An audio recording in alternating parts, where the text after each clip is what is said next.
Olá pessoal, nosso grupo ficou com o capítulo 8, custos de tributação.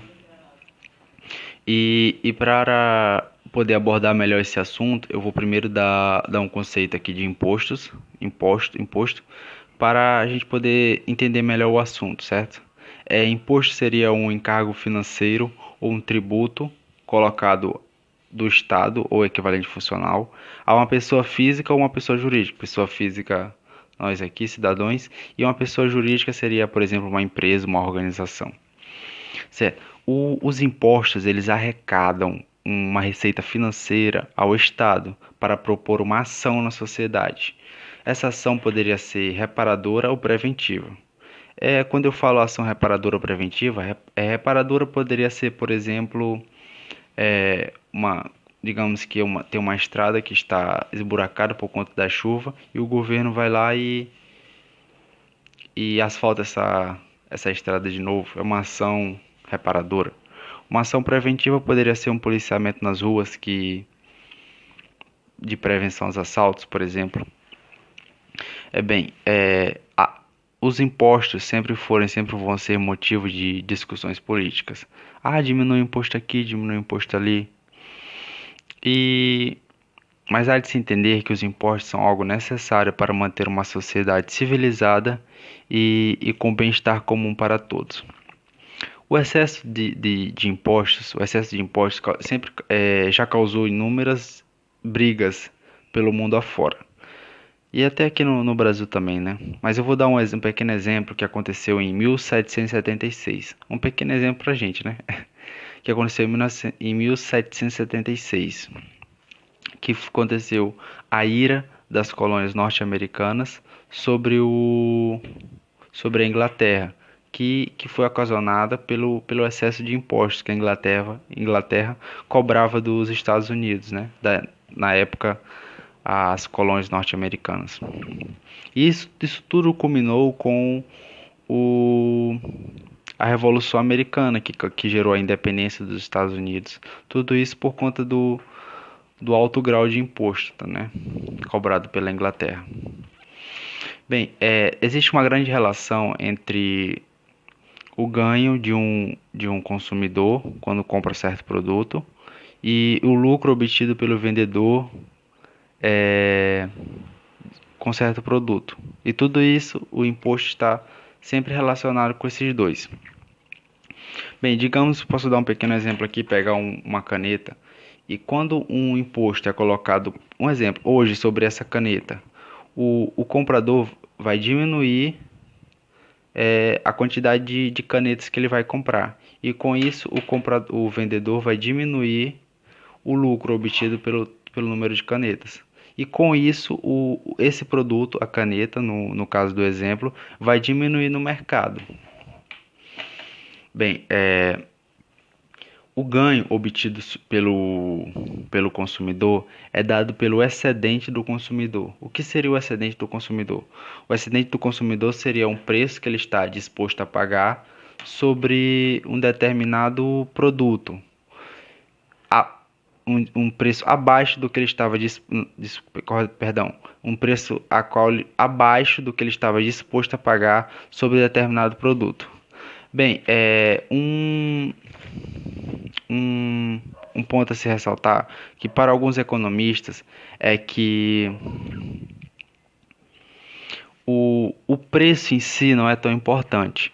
O que mais importa seria o bem-estar que aquele produto gera, a sensação de status que aquele produto gera.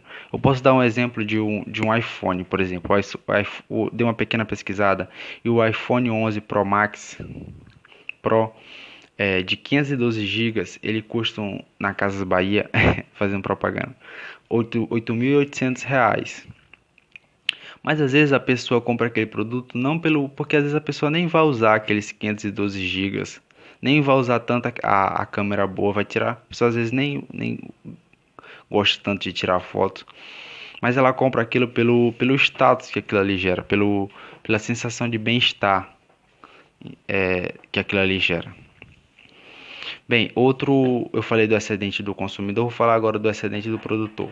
O excedente do produtor seria dado pelo a quantidade de produtos que ele vende e o lucro que ele menos o lucro, menos o custo, quer dizer, que aí daria o lucro dele. A quantidade de coisas que ele vende menos os custos que daria o lucro. Esse seria o excedente do consumidor. Bem, e agora vamos abordar dois tópicos, que seria um bem-estar, a sensação de bem-estar sem imposto e uma sensação de bem-estar com imposto. Bem, um bem-estar sem imposto seria se vivêssemos uma sociedade sem imposto, não teríamos escolas públicas, não teríamos hospitais públicos, não teríamos policiamento nas ruas. E quem tivesse dinheiro, né, pagaria escolas particulares, segurança particular, hospitais particulares, mas e quem não tivesse, né? Por exemplo, os Estados Unidos. Os Estados Unidos é um país sem hospitais públicos, né? E eu fiz uma pequena pesquisa e vi que 125 pessoas morrem todos os dias por conta que não tem hospitais públicos nos Estados Unidos. E, e a gente tem que dar graças a Deus, né, por termos hospitais públicos aqui no Brasil. É certo que não são os melhores hospitais do mundo, né? Mas é melhor um hospital público ruim do que nenhum hospital público, né? Bem, o bem-estar com imposto. Eu falei anteriormente que os impostos eles arrecadam dinheiro, uma receita financeira para o Estado, para propor ações na sociedade. Isso é dado por meio de saúde, policiamento, é, educação e entre outros, né? Estradas, por exemplo, ferrovias. Eu, por exemplo, estudei a vida toda em escolas públicas.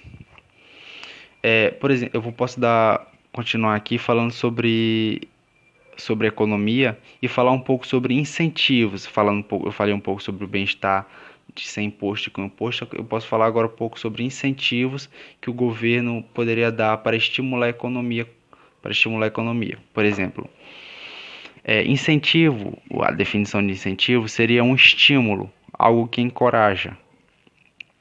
Bem, posso dar um pequeno exemplo de um incentivo que o governo já deu aqui no nosso país mesmo, no Brasil. Seria o que aconteceu em 2008, porque em 2008 os Estados Unidos, a maior potência mundial, estava passando por uma pequena crise. E tudo que acontece nos Estados Unidos afeta diretamente quase todos os países, né, que tem relação com ele. E bem, e para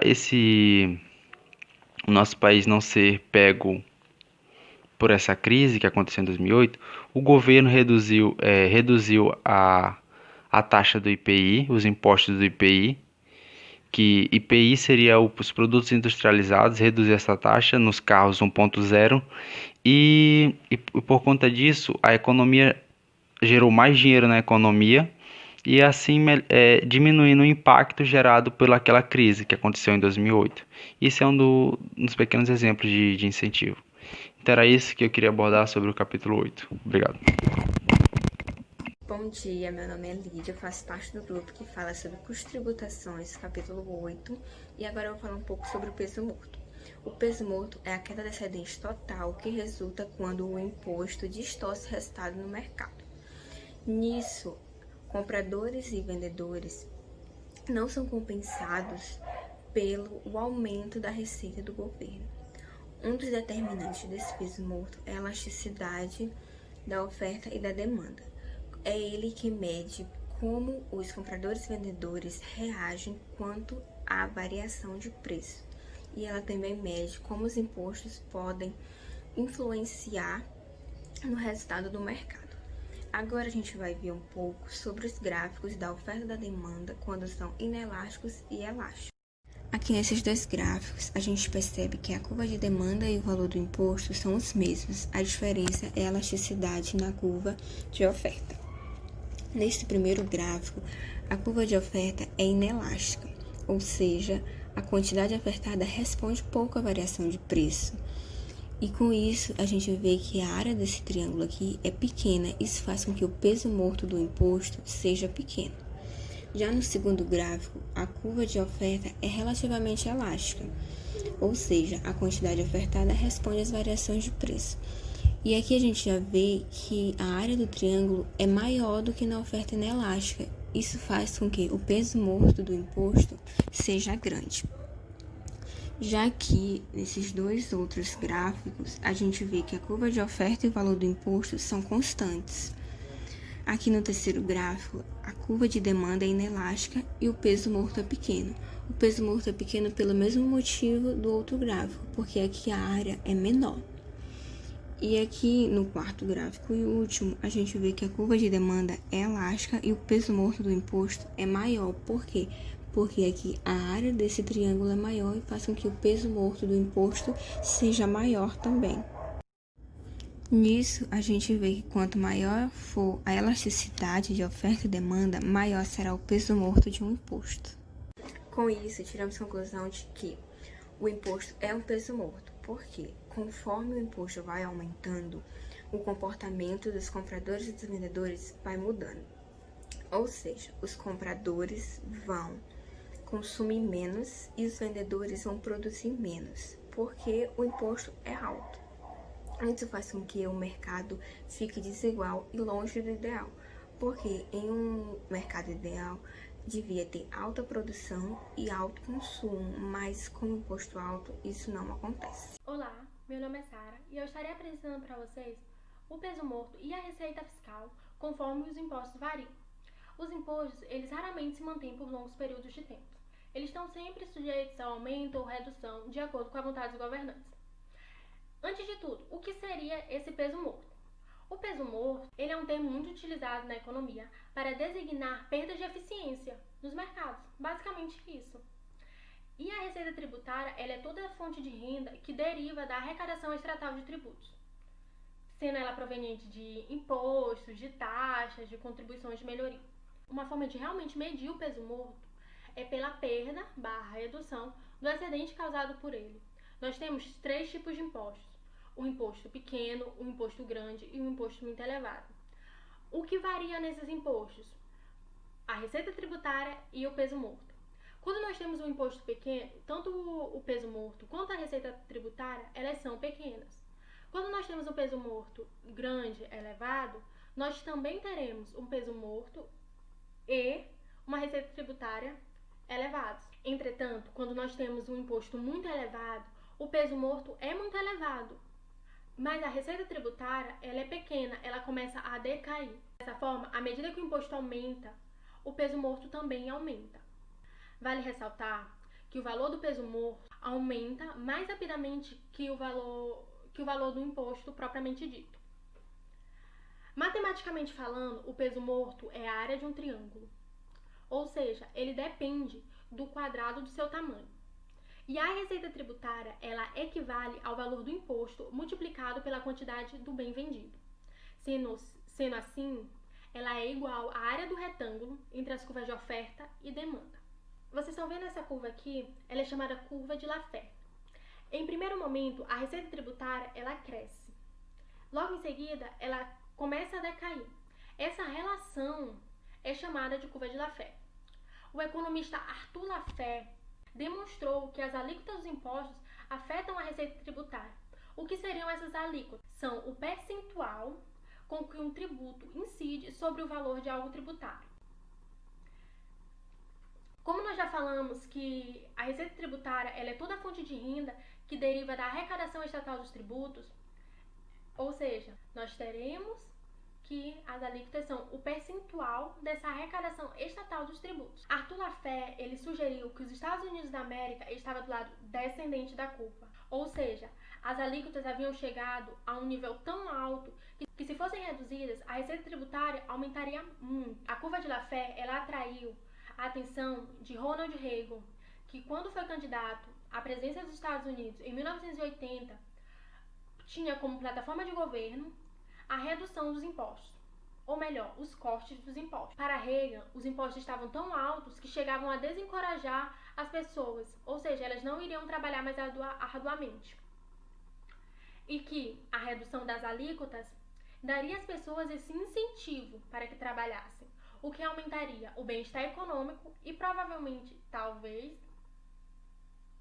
a receita tributária. A redução das alíquotas tinha dois objetivos principais, conforme eu já havia falado, e que vale a pena ressaltar, que é incentivar as pessoas e também aumentar a quantidade de mão de obra ofertada. As opiniões de Laffer e de Reagan foram conhecidas como economia do lado da oferta. Em 1966, Ronald Reagan foi eleito governador da Califórnia, e como governador da Califórnia, ele transformou um déficit orçamentário em um excedente, ou seja, em um ganho. Já em 1980, ele foi eleito o 40º presidente dos Estados Unidos da América. Na presidência, Ronald Reagan implementou uma série de medidas econômicas e novas políticas. Sua política de recuperação econômica através do lado da oferta ficou conhecida como Reaganomics. Ele incluía medidas de desregulamentação, redução dos gastos governamentais e corte nos impostos. Até o final do governo de Reagan, a inflação reduziu significativamente. 16 milhões de empregos foram criados e o país cresceu uma taxa média anual de 7,93%, mas a dívida pública triplicou. Para finalizar, um imposto sobre um bem, ele reduz tanto o bem-estar dos seus compradores quanto dos seus vendedores. A redução dos excedentes do consumidor e do produtor costuma ser maior que a receita arrecadada pelo governo. A queda do excedente total é denominada de imposto. E as altas elasticidades implicam elevado peso morto. Um aumento no tamanho de um imposto provoca um aumento ainda maior no valor do seu peso morto. O aumento do montante de um imposto faz com que a receita aumente no início, mas eventualmente caia, pois o imposto reduz o tamanho do mercado. Obrigada pela atenção de todos. Se vocês tiverem alguma pergunta. E esse foi o nosso trabalho sobre os custos de tributação. Obrigada pela atenção de todos.